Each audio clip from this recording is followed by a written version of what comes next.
Hi folks, and welcome back once again to Meaningful Money. I'm here once again with Justin Hugget Stewart from Seven Investment Management, who, as you know, are my sponsors and have been for a long time now.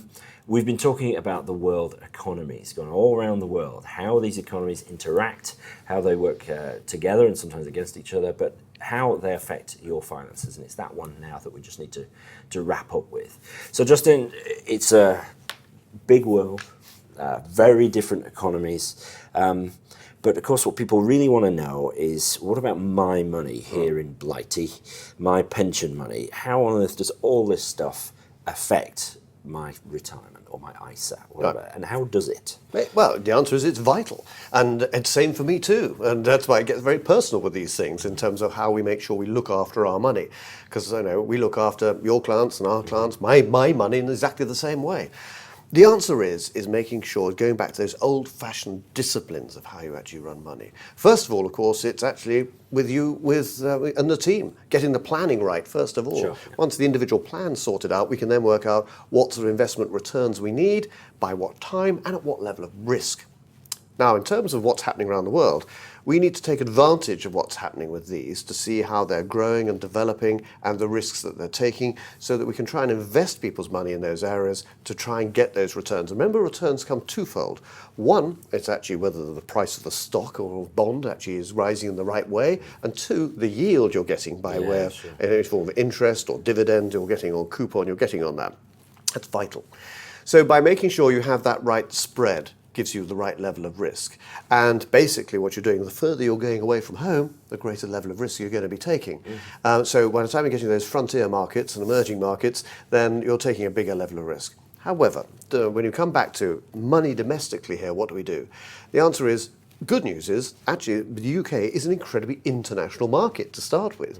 If you actually look at the FTSE 100, 60% of those businesses, in terms of their turnover, actually is generated overseas, not in the UK at all. Wow.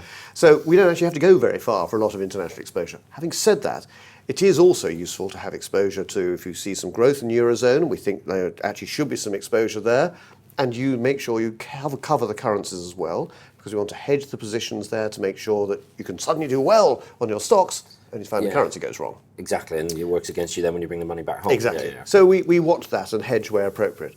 Also, the US is going to continue its recovery. We can see that occurring.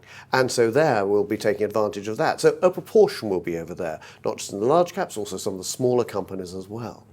The UK is recovering, and those UK smaller companies have already done very well, and I suspect will probably continue to do so. So I'm quite pleased with that as well. And then what you've got in the emerging markets, as we've talked about before, the froth's been blown off a lot of those markets. They've come down to much, much more realistic values now, to the extent whereby, actually, some of them can be worthwhile investing in for relatively small amounts. So there are some opportunities there. However, there will be risks. Something will go wrong. What? I have no idea. We get anything from the political issues about the horrors of Syria or North Korea, through to actually some major financial fiasco somewhere in the world. Another bank's going to go bust at some stage. But if you're broadly spread like that, then those individual shocks will not actually upset the whole portfolio. And so keep it as broadly spread as you properly can. And so long as we're fulfilling the requirement of what's under the plan, then hopefully we're in a position where you can improve. You can't actually guarantee anybody, but you can improve the predictability and try and get rid of as many of the fears of it, the volatility that people have had to suffer in the past. Because I know about you, well, I do know about you, actually in the position of we want to make sure when we get to retirement, we open up our pot and it's there. It's still there. And what I don't want to see is the horrors that I saw with people back in the early noughties, when after the crash there, and they were terrified when they'd worked all their lives only to find that their pension funds had been decimated. Not just by the markets, but by bad investment. People taking the wrong risk and above all, not getting their planning done properly. Yeah, so important. The longer I do this, the more I'm convinced that investing is a science rather than an art. Now, that's a personal opinion. You may differ, but I don't really want an artist looking after my money. They can be quite flaky and prone to sort of mood swings. I prefer the sort of the discipline that comes with robust process when it comes to investing, and ultimately one of the reasons why we at Jackson's work so closely with 7IM is because we are fully of the opinion that we just don't understand this stuff to the degree that we need to if we are to sort of honour our responsibilities to our clients. We'd rather get the experts to do it. So I suppose the moral from this, the basic morals remain true. They always have been. Spread the money around, keep it under review, know what you're talking about and know what you're doing, or find people who do, and make sure it's invested according to a risk profile which you're comfortable with, and get the plan in place first. Those things don't change, do they? They don't change. What I think is vital as well is we've got to make sure that people can see it.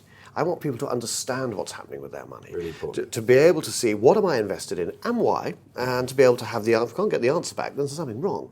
And to make sure there are proper disciplines you were talking about there, those institutional disciplines which often don't make it to the retail market. To make sure that the currencies are looked after, to make sure that's okay. To make sure that maybe positions are being hedged, protected. And as I get older, to make sure it can adjust as well. So I'm not just stuck in a sort of a risk which doesn't apply to my own lifestyle. Yeah, really, really important.